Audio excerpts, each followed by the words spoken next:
think at some point every creator's had to go, where do I sit on this?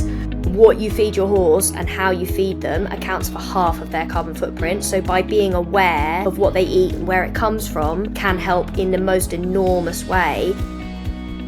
This episode of This Equestrian Life is brought to you by Premier Performance and Sundown Horse Bedding. Hello, happy Wednesday. Happy Valentine's Day though. Happy Valentine's Day. Because we're recording on Friday. I was going to say that to you. Oh, Galentines. And then I forgot. You guys won't know this, but we've actually been sat chatting for like 25 minutes. And we were like, we've got to start recording the podcast. Yeah, but we are thinking about all the things we definitely can't talk about on the podcast. Because, yeah. Uncut version. Uncut, very deep. Probably just should be with our therapists kind of conversation. But there we are. That's the friendship that we have, and that's wonderful. How's your week been? It's been really good. I've been like dying to tell you about this thing that I saw on TikTok because I just felt like it was very you. Go on. So, have you ever heard the song Invisible String by Taylor Swift? No. Okay, can't relate. Know her discography by heart. So, no. But the song is all about her and her partner having lived their lives separately, and there's this like thread that ties them both together and is sort of pulling them along towards their eventual relationship. Very cute. And people have been using that song on TikTok to talk about this thing called You Meet Them Twice, the You Meet Them Twice theory. And obviously it's not a theory, but it's really cute. And I immediately saw it. And there was one that was like, oh, me and my husband met at a house party and then we didn't connect for another 10 years. I think I know what you're going to say. And I was like, oh my God, this is Miri and Blondie. Oh. Isn't that cute? Yeah, that is interesting, isn't it? And I do think that, like, you guys would need to listen to the podcast the previous episode that we did about buying and selling horses to hear the story of how Blondie and I came back together again. But I do think it's interesting, and I just like the going away and then coming back together thing, because I went away and did a lot of learning, and I think if I had maybe bought her when I first met her, I maybe wouldn't have been the person she needed me to be when we met again. Because when you have really problematic horses like that, I do think there's an element of like being ready to meet them.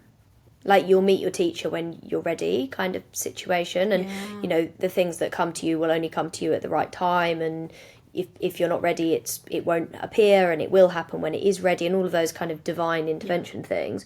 I just wish that she hadn't had such a horrible time in between.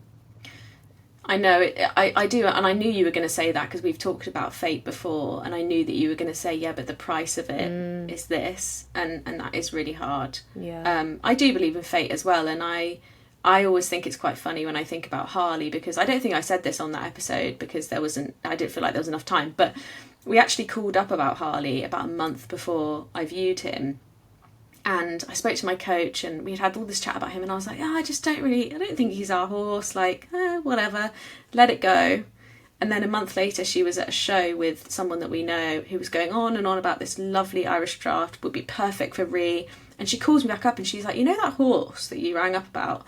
She was like, I think we need to go and see him. I didn't know this. Did you not? No, you never told me this. That's really cool. Oh, sorry. Yeah, he popped up earlier. And then we have this whole thing with Woody about robins, like, you know, robins appear when loved ones are near, if everyone knows that poem. And robins were always really connected to me and Woody. Like, one of them appeared in the middle of July, which is a really odd time to see a robin, and it would sit with us while we were hand grazing and going through horrible things. And it always makes me laugh because the day that I went to vet Harley, there was a robin like sat next to the wall on his stable, like, and you sent me a picture of it. It was such like an obvious sign, and I just felt like the universe was being like, I put him in your path a month ago, like, how much more obvious do you want me to be? Like, it was really lovely. It made me smile. Yeah, and I think it's cool, isn't it? But, you know, I think it's bizarre that Blondie was actually with somebody I knew. There would have been a time when I could have seen that she was on her, you know, she'd posted about her on social media, and, you know, she was a lovely home. It was between her and the next place that it all went to pot. But yeah, interesting. Really love that. Maybe I need to make a TikTok video about it. Speaking of TikTok videos, we went viral this week, Rhi, you and I. Literally. Oh, yes. Yeah, we've made about £30 on TikTok. That'll go in the pot to pay lovely Amy. It's not quite the same as what Nikki did, if you listened to the episode last week. No, that was £4,000 for her 44 million views. Wild. But I've had 1 million views on one of my videos recently. You have? About the dead body in the woods, which wasn't a dead body, my goodness people have got upset about that. I cannot tell you the comments. I've just ignored them at this point. I'm like, run with it, TikTok. Do your worst. There is a point on TikTok where a video will turn, yes, and like it goes to like your followers, then it goes to the community, then it goes wider, and then you just got to stop reading the comments because it goes somewhere else. I had it before where me and one of the girls who used to work for me, Meg, she worked for me for years. We did a video of us banging a post in the ground with a post banger. Oh yeah. And it was that sound, and it was like, leave the saving the world to the men? I don't think so. Yeah. Viral. I had to delete it because I had to archive it because the reach went so weird. My reach was suddenly like 40 to 70-year-old men in Azerbaijan. And I was like, not really my market. Think I'm going to have to shelve that one. The growth was enormous. I had so many followers from it, but I had to stop because I was like, I can't, they're not my people. Stop coming. This is the wrong account. You're not going to get more girls doing man jobs. It's not going to happen. Sorry, we're not sexy here. It's a fine line with equestrianism, isn't it? Like the line of people sexualizing it is, it's close. I occasionally get comments about my boots, which are a little... I've never had a boot comment, but I have had 2 people just every now and then sending me a weird message saying, yeah, pop your collar, girl.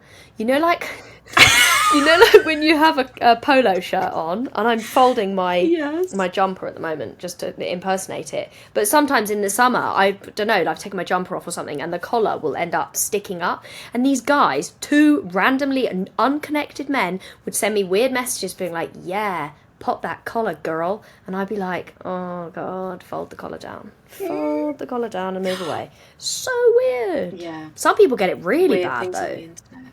Yeah, people are weird. Well, actually, that reminds me too of, speaking of like, maybe not sexualization on the internet, that's not really the frame I wanted to put this in, but you introduced me to the Court of Thorns and Roses series, which I now love. This is so funny. And I'm obsessed with. So I listen to the whole series on Audible. I often have an Audible audiobook and then a reading book.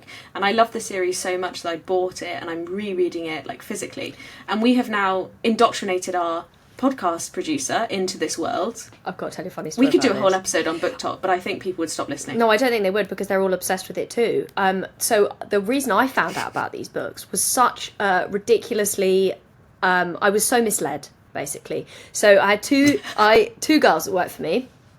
One of them's now much more part-time, but she was working for me full-time.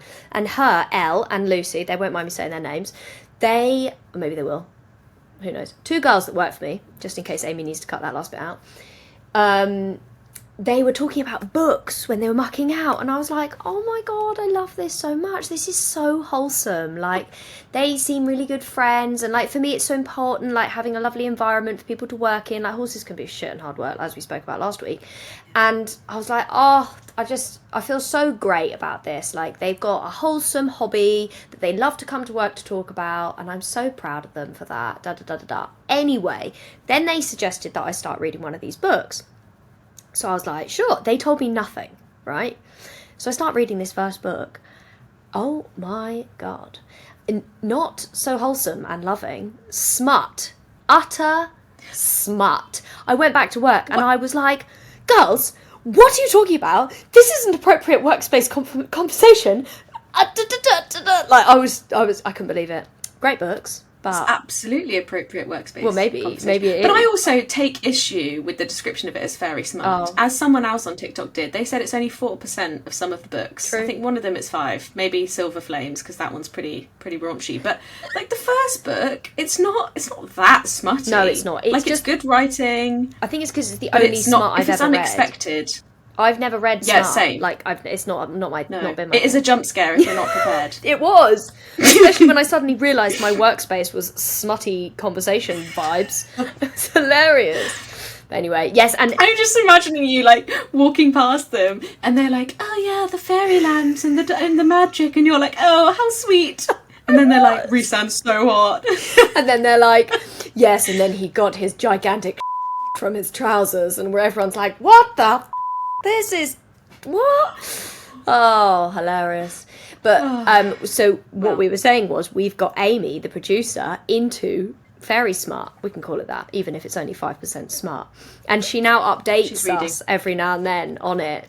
And it's really funny and we love it. And yeah, we have such a cool, fun little community between us three, haven't we? Well, I love it. If nothing else, our WhatsApp chat is really great. Like off. you think that the podcast is lit, that WhatsApp group pops off.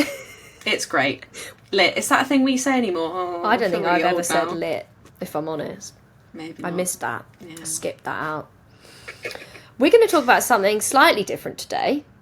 You never asked me how my week was. I wanted to tell you something. Oh, I'm sorry. That's yeah. all right. Yeah, no, go on. 2 things. Well, Harley lost a shoe as well. That was the other thing. Well, we're going to talk about the sustainability of shoes today, so maybe you'll change your mind on him being shot after this. You probably won't, but we'll see.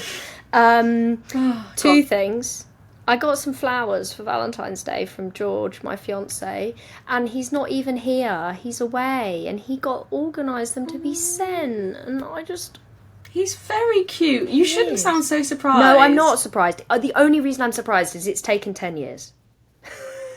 We have been together for 10 years, and for quite a few of them, he was pretty crap with things like this, and I never got any flowers. And then the other day, I think I can thank Yellowstone for it, because he just came home with some flowers randomly, because there was this episode of Yellowstone where there's a little boy in it, and he brings another one of the characters some flowers to say sorry, and she's like, we don't buy flowers when we're sorry, we just buy them because we buy them. And so he just turned up with some flowers one day, so thank you, Yellowstone. That is for that. so cute. It is cute, yeah. I did once, so my partner gets flowers on anniversaries and things like that because he's wonderful. But one day, our door went and I went to open it and this guy's there with this big box and I was like, oh, I haven't ordered anything. And then I looked at the label and it said, the florist.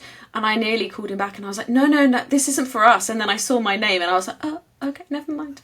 And I opened it and it was to say congratulations for, I think it was the anniversary of my diaries launching that I designed. Wow. And it was just such a crazy thing to remember. And I'd obviously told him because I was really proud, but I was just like, oh my goodness, you're the best human ever. Oh, that is a high bar to follow. George remembers Valentine's Day. Yours remembers the launch of your very small business. Love him. Love him. Probably because I don't shut up about it, Miri, to be fair. Literally. No, George is wonderful. We love George. I also realised that the other thing I wanted to share from this week that I think is relevant to mention is isn't it nice that it's getting a bit lighter? And warmer, like sunny. Yes. Not warm, but sunny. It's been dry for a few days. And I literally think that I am basically a plant. And if I get enough water, food and sunlight, I'm fine. But if I don't get those things, put me in the bin. You've killed me. Miri, you're so much more than a plant. Very complex houseplant with many layers of anxiety and some wisdom sometimes. That's me. Speaking of wisdom, we're going to share some cool stuff today. We want to talk about being sustainable with horses. So, Rhi, we have compiled some information. We've got some actual facts for you today, guys. And we wanted to talk about this because we think it's important. And we have a responsibility to discuss it. Do you want to start by talking about, what is sustainability? A bit of a summary of it? Yeah, I mean, we have a definition here, and then I want to give you my spun out version for how I think we see it in the equestrian space, because I think the two things actually are sometimes a little bit different. So the definition that we found is sustainability is the ability to meet present needs without compromising the ability of future generations to meet theirs. It's about balancing environmental, economic and social factors to ensure long-term health and vitality. And it goes on to talk about what it means in the equestrian space, but actually I think depending on who you ask, you probably get a very different answer as to what sustainability means. And I think the complexity that's layered on top of that when it comes to equestrians is that we understand that our sport, it's not like farming where, okay, you might have a downside, but actually the net positive is really powerful for a country's ability to eat, for example. When it's equestrianism, yes, there's a professional industry, but I think we can all appreciate the fact that it's like a sport, it's a joy for us. It's a hobby, as it were, in the grand scheme of the world. It's also I think important to say that it is luxurious. Yeah, well, exactly. That's the word I was looking for. It's a luxury. And I think we can also hold our hands up and say, of all the sports, it's probably one of the heavier ones for the environment because of the animals, the space we need to train, the transport we use. And so I think it's a really interesting juxtaposition where you've got these big governing bodies trying to think about macroeconomic circumstances, the environment, like how the weather's going to impact our ability to train. And then at the other end of the spectrum, you've got individuals going, oh, I wonder if I could like mend this and use it one more time, or could I try that eco rug range from Weatherbeater or whatever. So it's such a big, interesting spectrum, whilst also being undercut with all of this luxury, which is weird. And I think it's hard to think of it as a luxury sometimes when it feels like hard work, right? And it's not particularly glamorous. Like luxury and glamour often come as like similarly, and that's not what we mean. When I hear the word luxury, you know, I think of it like, you know, owning a horse, although it feels completely vital to your life source, you know, like for me, like horses are like everything to me. And it's obviously, I've made a career out of it, so it's maybe slightly different, but like to your everyday owner rider that has their one horse, that is a luxury to have, you know, it is an additional thing. It doesn't actually like mean you can exist. Does that make sense? Do you know what I mean by that? Well, you described it. You were saying the other day that it's like, it's not exactly the same, but you were like, it's like owning a car. Like, you don't have to own a car. It's a luxury, but it does really help. And I think it's understanding that, yes, there's a professional industry with horses, but in the grand scheme of things, it's not. Yeah, absolutely. And so what we wanted to talk about today is, because it is that, and we acknowledge that it is that, and that doesn't mean that we don't want to do it. It doesn't mean that we don't think we should be doing it, because there's so much value to be given from the equestrian space. You know, horses are a wonderful thing for human beings. But we want to talk about how we can be a little bit more sustainable within it, and some of the things that we can be doing that, you know, some of the things that I have adopted on my yard, some of the things that you do as a very cost-conscious equestrian. That could be your tagline. And share them with you and be able to help, because I think it's so important. There's so many. So we've both done some research on this, and there are some really interesting things that we have learnt. Yeah. Let's start at the yard level, maybe, Miri. So, because I think as I was going to say yard owner, but you know what I mean. What does that look like? What practices have you put in at the macro level for you in your yard? So things for us that I have made sure of, that I've implemented in the last couple of years. So for example, I have a bin, our bin, glamour. We'll start with the glamour end first. It's not actually glamorous. The things that are often the things you have to be doing are not the glamorous things. So like we have a recycling bin, and I make sure that the bedding bags that we have are recyclable. So that's something that we've changed, which is really important to me. I've got a dog on my lap and he keeps trying to lick me in the face, and it's not changing things. So one of the things that we made a big shift is we use a lot more chopped straw bedding than we do shavings now, and this is a topic that we're going to talk about. And we're very fortunate that this episode has actually been kindly sponsored by Sundown, the brand that I work with. I approached them and they have given me loads of information basically about their switch to straw campaign that they've been running. So there's some really interesting things about this that are a bit more valuable than maybe just the thought of swapping your bedding as such. So shavings, for example, is largely produced in like Scandinavian countries, so like Sweden, Norway, Finland, those kind of places, and so then it's imported and produced. And there are certain shavings brands in the UK, I have learnt, that actually have coal-fired factories. So not only are they cutting down the trees, sometimes the wood is coming from so it's secondary, it's a byproduct of the furniture industry, but not always. Sometimes it is, there's a word for it, it's like virgin. Sometimes it is virgin wood. So that's obviously pretty bonkers that we're cutting down a tree for our horse to be able to use it to go to the toilet on and have a nap. But you're then getting that carbon footprint of the movement of the wood as well. So you've got the addition of the production, which is potentially not very eco-friendly, and then you've got the fact that it's coming from a virgin forest, potentially. Whereas the chopped straw that we now use, it is produced in Bedfordshire, so I'm based in Hertfordshire. They sound similar, don't they? Because they're quite nearby each other. They're some of the home counties around London, so we're relatively close by. Equally, it's all UK produced is what I want to get at, and that's something that we'll talk about more of today. And it may not be relevant that you guys have it UK produced because you might not be in the UK, but finding things that are produced and knowing where things are supplied from is super important. So the chopped straw is a byproduct of the wheat or oilseed rape industry in the UK. So the byproduct is already there, it's naturally created, and actually it's a good use of the byproduct. Straw is just a very versatile bedding, and it's always a better option than shavings for multiple reasons. It's edible as well, so you reduce the stress of a horse being on a non-edible bedding. It means they never ever run out of forage. They can always have a pick at it. We won't get into the topic too much of like horses eating their whole bed. That's complicated. That's normally for other reasons. But those are those two things. And there's and feed, actually. And there was an interesting fact that I found, and maybe I'm jumping around a little bit, but I kind of wanted to get it out there in the first bit of what I was going to say.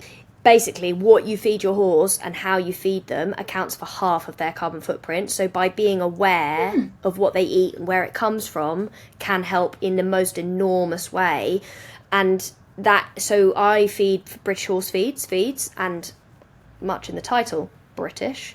They are all produced in the UK. Even their alfalfa is UK produced, whereas there are some feeds that contain a lot of soya, and there's some really scary facts around soya, and 90% of all the soya that is imported into the UK comes from Brazil and Argentina, and that's where they're chopping down the rainforest. And now only 3% of that does end up in horse feed. The rest of that is in pig and chicken food, but it's still a percentage. So anything that we can be doing to avoid those sort of products like soya in our horses' diet, it's not brilliant feed for horses anyway. They find it hard to digest.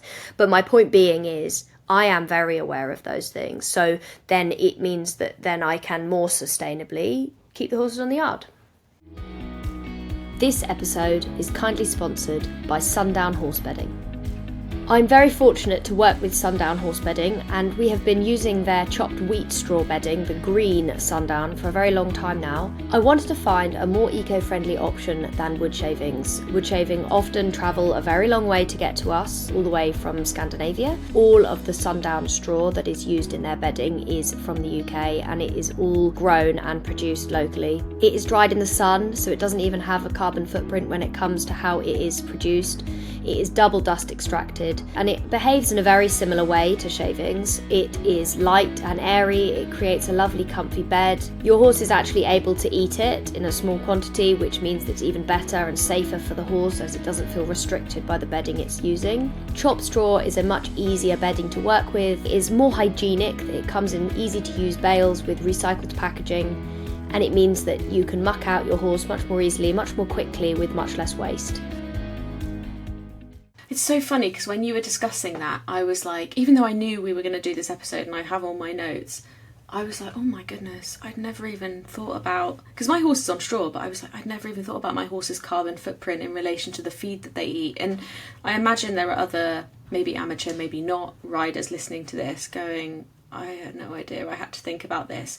And I do think that this is not just equestrians. I think across the board there has been a shift in the way that people think about like recycling, because there's this feeling of like, well, we're too far gone, like what's one bottle, it's not going to make a difference. And it's the same way people feel about politics, actually, which I won't get into because I disagree with both every those week opinions. Wrong podcast, really. Sorry. Always vote guys. Democracy is important anyway. But yeah, I do think that it can feel really overwhelming, and I think there's two comforts that I can provide, I hope.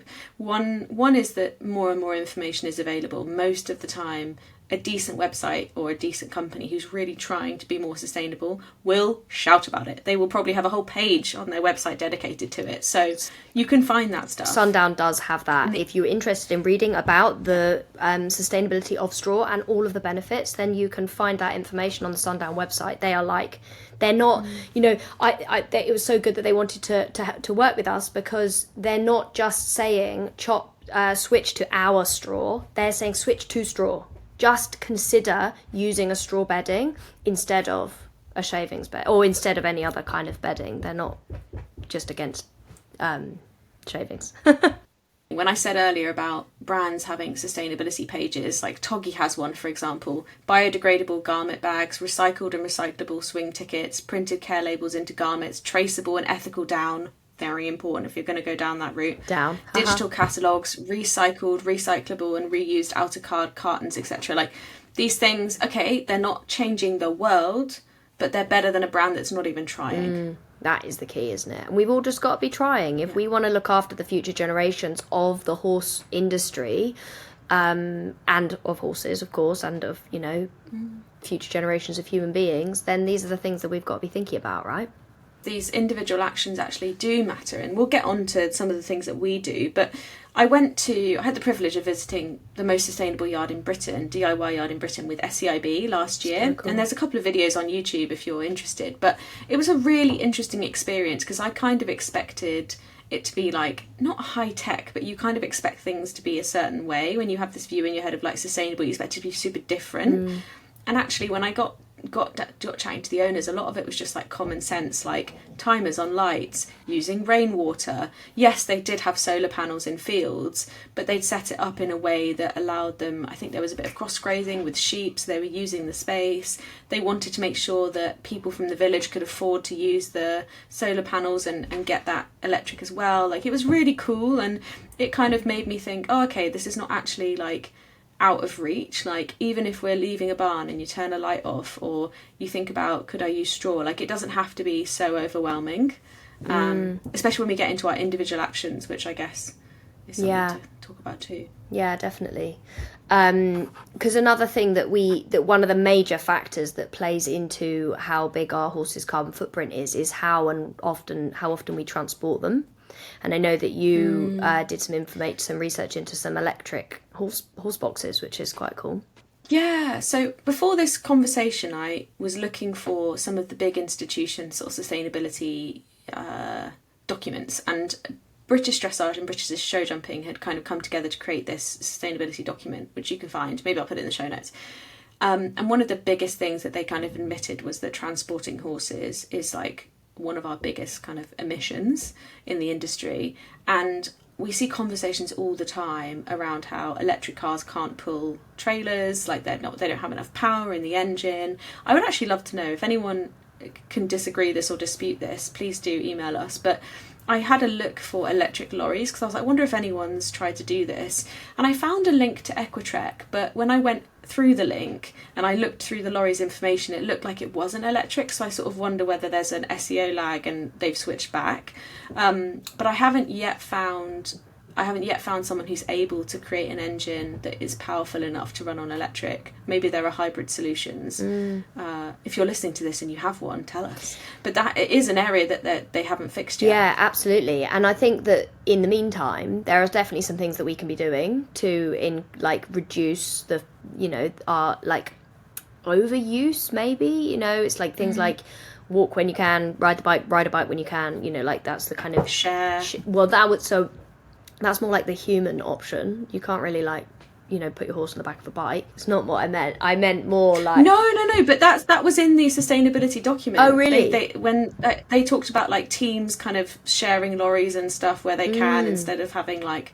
I mean, obviously payload, whole other conversation, but, could you have horses all on the same lorry instead of all travelling separately, etc.? Absolutely. Yeah. And things like one of the things that I thought of was if you're like starting to go out competing, there are some really good online dressage competitions that are run now where you submit a video of you riding the dressage test, and potentially that is a good way of kind of getting some miles and getting some practice in, not miles, that's literally the opposite of what we're trying to do, but you get my gist, like having a practice in a safe environment while still getting that feedback but without actually going anywhere, so that you're not sort of unnecessarily taking that travel, and like you say, making sure that you're sharing when you can. I think also things like people have very, very old horse boxes sometimes, and the engines are then not very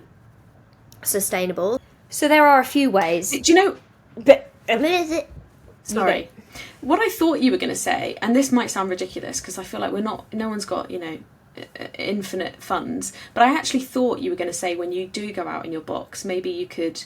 There are lots of websites where you can like offset your carbon footprint by contributing to something like planting a tree or something. And I thought that's what you were going to say, which I actually was like, I actually don't hate that idea because I still want to go out in my box. I'm sure many people do, but I was like, I wonder if there's a way to offset your footprint. I don't know. Well, I think there are more and more initiatives, aren't there, around that kind of thing. I don't think there are that many in the horse world yet, but maybe one day there will be, like companies that say when you buy a saddle, we'll plant a tree, that kind of thing, Right.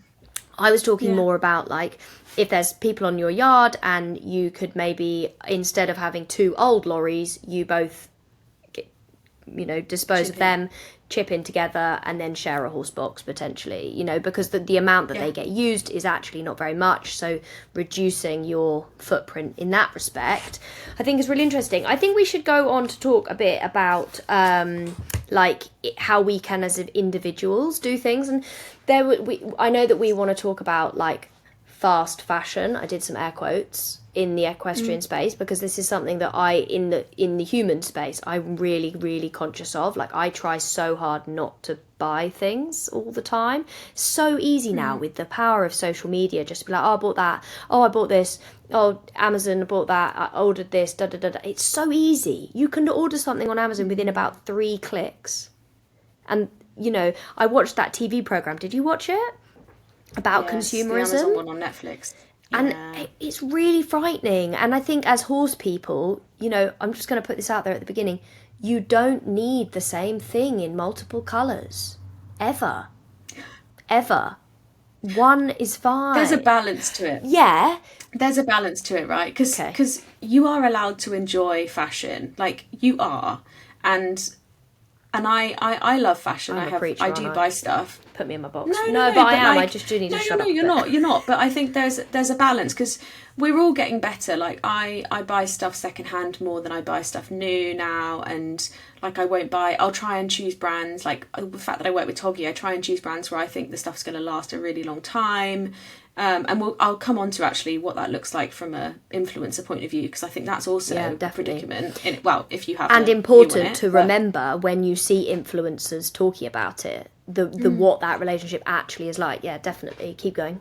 Talk about fashion. Yeah, but the buy once, buy well, like you and I both love Equitex, and one of the reasons is that they last a really long time. You don't need many of them. I've always done the same with my rugs. I buy Premier Equine Weather Beater because I think they're really, really good and they've lasted a long time. I get my rugs repaired. Like, I think most people can resonate with this. When it comes to the creator-brand relationship, it is complicated, and I think we've all had to... I think at some point every creator's had to go, where do I sit on this? And actually, where I chose to sit was like, I really trust Toggy. I trust the quality. Yes, I get newness from them, but I have also turned down almost, I would say, 99% of every other clothing brand that approaches me every single time. I do the same with rugs. I've had quite a few different rug brands reach out, being like, would you try this out? Would you test this out?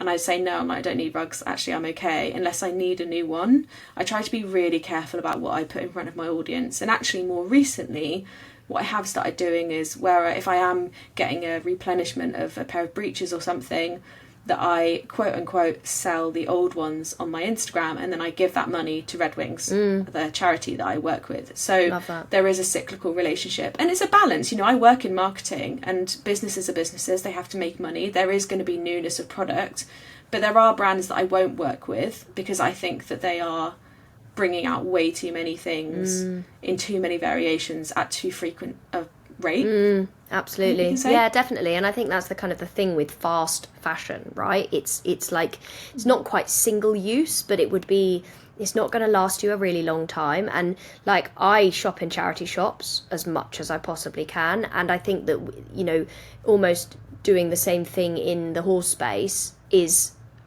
really valuable, because actually horse product is pretty often designed to really last, because horses are big and they're tough and they need the items to last a really long time. I've got some rugs. They look pretty rough now, but the buckles are still the original buckles. The surcingles are still the original surcingles from when I was 16 years old. I'm 32. Like, that is a very, very long lifespan for an item. And I've really always bought into, like, only replace something when it actually really needs replacing. And I think that's what the kind of is often not really talked about in the terms of, like, the influencer thing. Like, I'm the exact same as you. I don't really work with any, like... I think you do it less than me, actually. You hardly get any new clothes. I don't work with any brands that are, like, product based as such, other than Equitex is the only brand. And even just today, I had lovely Amanda from Equitex come and visit me, and we did an exchange. So what she did is some of my pads that I've had for a number of years, and bear in mind I ride 6 horses a day, and I have these pads are in constant use. They're being used multiple times a day, multiple times a week, all the time. And some of them are multiple years old. I've got some saddle pads that are 4 years old, and she came and she took some of the ones that needed, like, replacing, so that I can show off the new colours that they've got potentially, because their brand has their very small portfolio of product has expanded slightly. She gave me a bright pink one. It's really cool. You've got one of the felt ones. She keeps asking me if I will get a felt one. It's really, really cool. About it. But then what she's doing is she's running a preloved sale. So she's like becoming a charity shop, essentially, minus the charity element, for the saddle pads. A second-hand store. Yeah, a second-hand store, thank you. And I just think, like, this is the kind of thing that is conscious of the planet. You know, they are handmade products. They are not going to fall apart. They last forever. I've got a client that's got one that's 5 years old, and it looks brand spanking new because she's cared for it well, she's washed it properly, like, all of those things. And I just think, like, if we can buy well, then we actually don't need to be replacing things all the time. You don't need a new coloured head collar. Again, with head collars, that kind of thing. Like, you'd had your head collar for how long before you had to replace it? Well, it came with Harley. Right. It came with him. So it wasn't like the oldest head collar of my boots were old, but the head collar came with him, and then he grew out of it, basically. So we've still got it on the yard. I actually keep it in the back of my car in case I ever meet a loose horse. Yeah. So it's there. It's not gone anywhere. I've got a head collar like that. And I went straight to our second-hand shop in our tack shop to look for an extra full. I couldn't actually find an extra full, which was unfortunate. I looked online as well, but there weren't any second-hand. So I bought the cheapest one I could, but it's making the effort. And I do want to go back, just for the fashion thing. Perhaps I'm feeling guilty because I do, like, pieces here and there, but I do think, like, it's not about saying I'm never going to buy anything new again. Like, there's also an element to which fashion and things that you wear and buy can make you feel really confident, and they can make you feel special, and, like, that's really nice. And I don't think I would certainly never say don't buy anything again. I'd be such a hypocrite. I mean, I love it when Toggy brings out a few new colours or styles. I do. I think it's lovely. I think we're just saying, like, just be mindful. And I try to balance that with, okay, if I'm going to get a new thing here, what do I not get over here? And if I'm going to do something there, what does that look like cutting this bit down? So I hope that sounds balanced and not just like I think it absolutely sounds. That's how I think feel. It sounds really balanced. And I think, you know, it's a case of, you know, if you do want a new colour of something, potentially, then maybe you reuse, gift on, pass on what you had before. Yeah, pay it forward. Exactly, absolutely. And I think that's a really important, valuable thing, because you may have become not so in love with a certain coat. You know, it's not the same. You've moved on from that colour, but somebody else might think that's the best thing ever. And that, you know, it's important to have that opportunity. On this point, I heard something the other day, and it really like hit me between the eyeballs. Everything that you have ever owned is still on the earth. Well, on that, unless it's been incinerated, I'm sure. But I think, like, you know, your toothbrushes that you had when you were a kid, they're still there. Those head collars that you threw away, I'm doing air quotes, there is no such thing as away. that doesn't exist unless you literally burn it and then it ends up in the atmosphere anyway. That, yeah, I'd get a bit jittery when I say that. Would you know, the thing that sticks in my, I'm like getting itchy. She's wriggling. Weird movement. I'm wriggling. Plaiting bands. Okay. It really bothers me. And okay, we have listeners, so maybe you guys can help me. I've been trying to find biodegradable plaiting bands, like good ones. Not. I'm not saying just like rubber, because that's not what I'm talking about. Like the ones I recently used were silicone, and silicone takes like 500 years to break down. I think that's right. Yeah. And I've been trying to find biodegradable ones because every time I plait my horse or unpack or unplait, yeah, I'm like, oh, I don't like this. And I think about all the fields where people go eventing and they like unplait while they're there. And I've seen people moan about that before, where they've put the horses back on grass and there's plaiting bands everywhere. I found one set of plaiting bands that were biodegradable. They were made of, I can't remember the name of the material. It had a very long name, but it was a plant-based sort of thing that they'd put together. It was really cool. I didn't recognise the website, and I don't want to share it because I haven't tried them out, so they might not be very good. Absolutely but rubbish. If anyone has any, it bothers me so much. And it bothers me to the point where I considered switching, because I band my plaits down and then I thread them. Like I thread my plaits. Is that the right term? Thread? Yeah. Stitch. Yeah, I thread them up. Stitch, thread, whatever. But at least when you thread and you use cotton, like cotton is biodegradable, I think, if it's treated in the right way. Yeah. And I honestly thought, Ralph, are you okay? No, he's hungry. He wants his dinner. Ralph's like attacking Miri and her face. Stop it. Nutty. Loving life. Carry on. You've got things to say? It's actually made me think about scrapping bands altogether and just threading. Yeah, because you can do that. I don't know how to do it myself, but you like wrap the end of the plait. You should have asked Nikki. We should have asked Nikki. You do, yeah. Maybe we'll get her on. You just wrap it around and do a little loop. That's what I've read, and then you can band like normal. But it bothers me, and it's such a simple thing, but it really bugs me. Isn't it crazy though? And this is also where we hold our hands up and say it bothers me that my plaiting bands are made of silicone, but I'm still going to take my horse out in a horse box. Yeah, I know. I'm still going to get a new jacket. Like, you know, there's an element to which we appreciate that no one's perfect. Yeah, and this isn't a place for us to be like, you're doing it wrong. This is just an open opportunity for conversation. And I think that's often the thing, isn't it?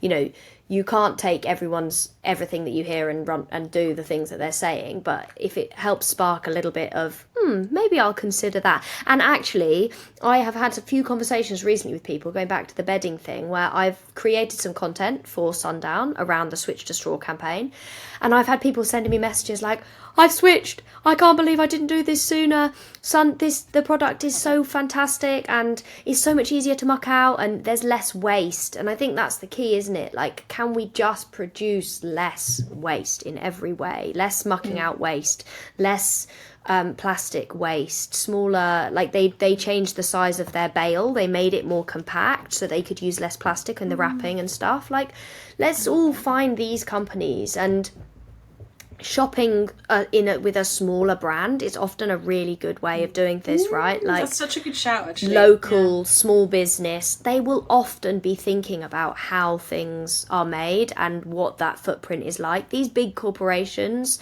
that they maybe aren't so conscious of it, so just doing your research and taking a bit of time to think for 5 minutes, because like you said, I've never even thought about where my horse's bedding came from, you know, and it's that kind of unconscious, that disassociation that we so often have with so much of what we do that is so important. Yeah.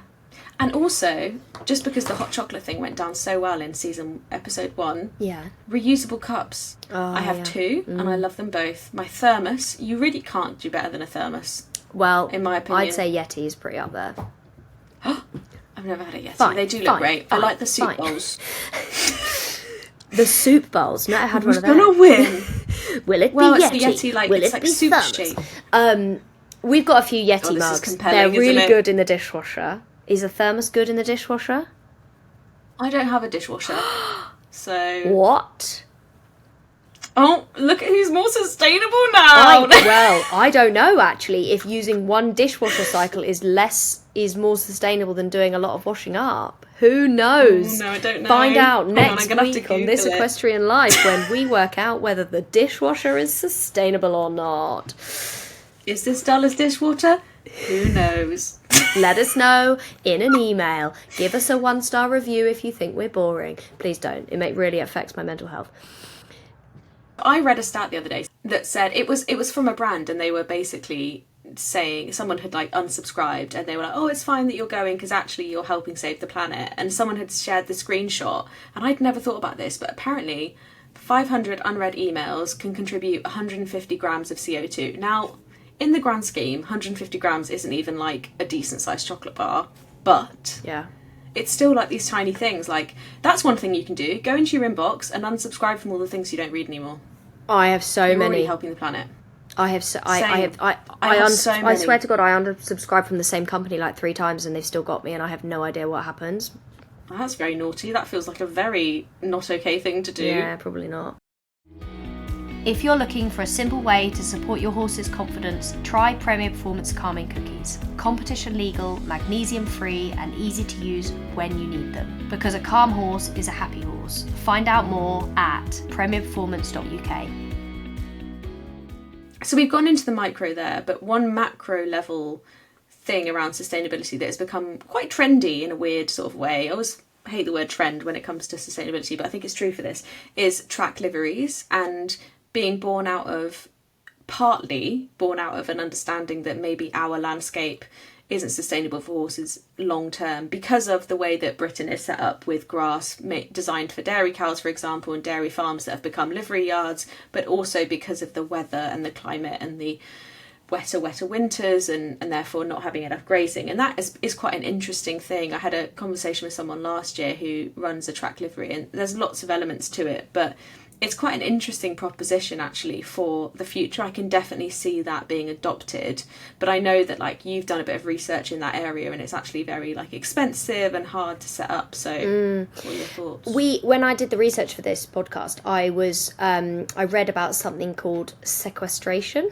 I hope I'm not saying that wrong. It sounds like sequestration. Sounds like castration. I don't know what it means. It basically means that like the actual like the ground and the way that the grass is kept and the environment is beneficial for the carbon. So it means that like there's actually grass that's doing a job, like doing a plant job. So it means like not having everything concrete, making sure that there is grass area, that there is wild area too, that there are enough trees, that there are enough hedges, because those things are the things that do the job for the CO2, all of that kind of stuff. And so it's interesting because these track livery systems where you actually have horses on the grass less. So if anybody doesn't know what track livery is, often it is a surfaced track. So you have a 10-acre field and you put a track around the outside. The horses live more so on the track, and then the grass or whatever in the middle enables like a more natural cycle for it. Grazing grass in the like wild horses, they would move around a huge amount, so you wouldn't see them like degrade the quality of the grazing as such. They'd move on before that happened.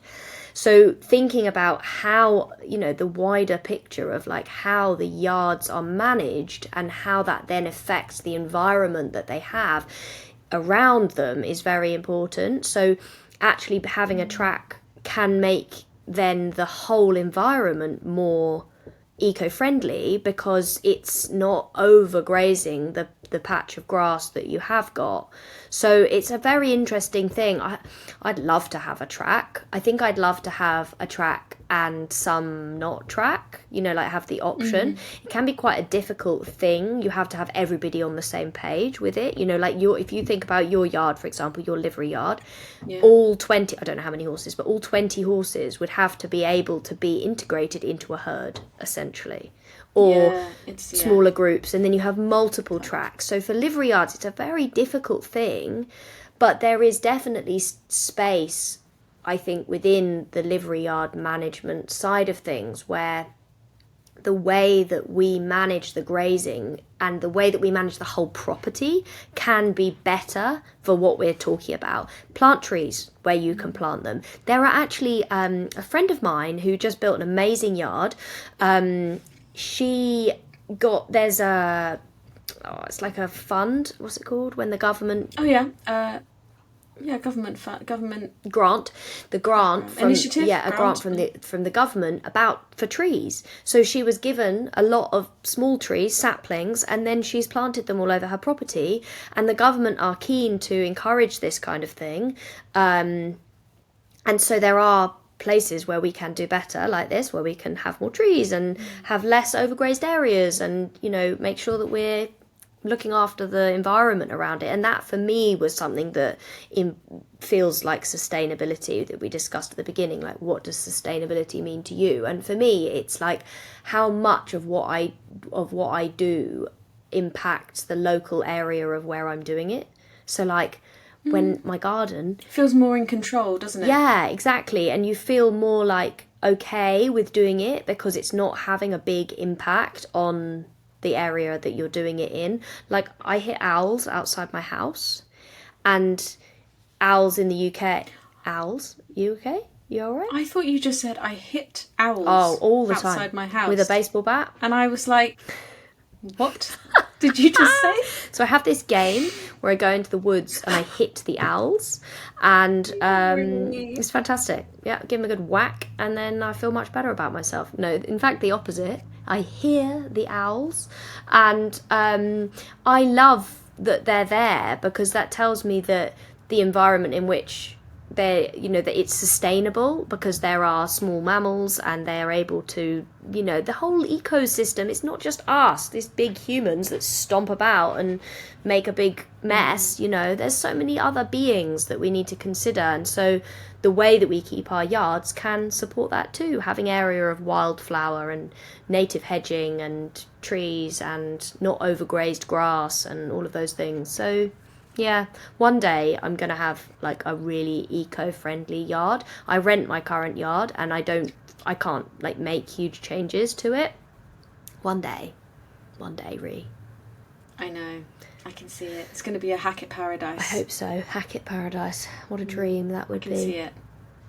We need to talk about reusable things, in the sense of one of the other things that I definitely do, and I know that you do, is refill things. Oh yeah, Honest Riders, great brand for this. Yeah. And in fact, a lot of brands are beginning to get better at this, but in particular Honest Riders are good because they will you can buy like one bottle of spray or whatever from them, whatever it is, say mane and tail spray for example, or hoof spray, whatever. And then you can buy a concentrated bottle from them next time. And not only is that cheaper, which is always nice, because sometimes sustainability comes with this weird price tag that doesn't always seem to equate. Yeah. But you can often buy things cheaper you can buy things that are cheaper. You then add the water yourself, and not only is that smaller package, it means that then it kind of I'm not explaining this very well at all, but basically smaller package, more things can fit in a van when they're travelling to you, and therefore has a smaller carbon footprint, and means you're not just buying bottles over and over again. And the thing that they send it in is a recyclable thing. It's great. And they do, I've recently got gifted, actually, not by them, by a company that I work with. They sent me a Christmas present because they're lovely, and they sent me the hot clothing bombs from Honest Riders. Yeah. Oh my goodness, they smell amazing, Nice, and it's all very natural, and it's not got a load of silicone and rubbish in it, so it's really good for your horse's coat and all that kind of thing. And so yeah, I'm well for that. So like things like, if you were buying shampoo, like another kind of shampoo that I use all the time is Goodbye Flies. It's very natural. It's not full of bad stuff. So if it goes down the drain, it's not going to kill the fish in the waterways, that kind of thing. That's a good point. Pouring a load of rubbish down the drain is also important. But you can buy it in large volume, and you could speak to your friends at the yard and being like, I need to buy some new shampoo. Let's share. Why not? One postage, 1 5-litre bottle instead of 4 small 1-litre bottles, and you're doing a good thing by doing that. I think that's another way that you can be a little bit more eco-friendly, for sure. Yeah. And looking after your things as well. I mean, you always make jokes about how much I love cleaning stuff, but like part of that is to obviously be economical, because you want to buy once, buy well. But if you look after things, if you wash your boots off when they get covered in mud, if you clean your tack regularly, they will last longer. and that is great for your pocket, but it's also good because you're not buying another thing for another 5 years, and that's easy. Like, that's just things looking nice, simple. Like, don't leave leather head collars outside. If your horse wears a leather head collar, don't leave it out by the gate. We also have a terrible problem at our yard, whereas if you leave a leather head collar on a gate, the foxes come and then they destroy it. Yeah. I don't know, because they're little monkeys, aren't they? And they think it's delicious, chewy, leathery thing. They do it with hoof boots too. Do you remember the hoof boot saga with Blondie? This was quite funny. I should probably put it on TikTok. TikTok would love it. So Blondie had to wear, because of her PSD diagnosis, she was encouraged to wear like heel risers in her hind feet, in her hoof boots. They suggested I could put shoes on, but I don't have a death wish and I quite like my farrier, so I thought we maybe wouldn't go down the shoe route for her, because she's tricky with her picking her feet up and she'd probably have taken his brains out of his skull. So we decided that's not an option. And they suggested it at the vet. So I was thinking, have you not just been present when you've just been like trying to scan her back legs, and the dude trying to scan her back legs had to wear a hard hat for the job? Like, and then they were like, you should probably put shoes on her. I'm thinking, are you volunteering as tribute, pal? Because I'm not. Like, what? Anyway, so we got these hoof boots for her, and I thought, I'm going to put air tags on them because I'm almost certain that they're going to fall off. Blondie goes out in a very big field, clever. Like you'd think it was clever. You wait. 8-acre field, right? And it's on a hill, and it's enormous, and it's really hard, and the grass gets long, and da-da-da-da-da. And so she goes out in these hoof boots, and on the first night she comes in with 0 hoof boots on the next day, and so then I had to go and use the air tags to find them. But you have to get relatively close to an air tag to use it. Like, they have to be in the vicinity of an iPhone. Exactly. Any iPhone, but they have to be iPhone. in the network. Yeah. So we found one in the field after much searching. That was fine. And then the other one, I couldn't find it anywhere. And I mean, I scoured this field. I rode around the field on a horse. Like, I did everything that I possibly could. And then one day a few days later, we were out hacking. We were going down the drive, and suddenly I heard beep, beep, beep, beep, beep, beep, beep, beep, this funny noise that air tags make. And I was like, it's close. It's close. So I finished my hack and I came back. Anyway, turns out the darned foxes had got this hoof boot and dragged it into the hedge, into a ditch. There are some very funny videos of me appearing like, ta-da, with the hoof boot. But, oh my God, what a saga that was. Why was I talking about that? Well, we would... Oh, yeah, sorry. What a tangent. I was about to go on another one as well about how Apple used to get loads of pushback because they would make their products really difficult to fix. Actually, this was in the Amazon documentary as well. They made their products really difficult to fix, so people would have to keep buying new ones. But recently, maybe not recently, I discovered that you can replace the battery in your AirTag, so you don't have to just buy a new AirTag. And it is a lithium battery, which, has its own element to it, but at least it's replaceable. That takes us on to our last topic of sustainability, the interesting concept of barefoot horses are more sustainable than shod horses. And I hadn't even considered this. Rhi is shaking her head at me. I'm shaking my head because she looks so smug. Oh, so smug. My horse is shod, although we've had conversations about it. Yeah. It's still on my timeline. Yeah, of course, it's okay. Don't worry. Out. I'm no judgment here, and there's no judgment ever.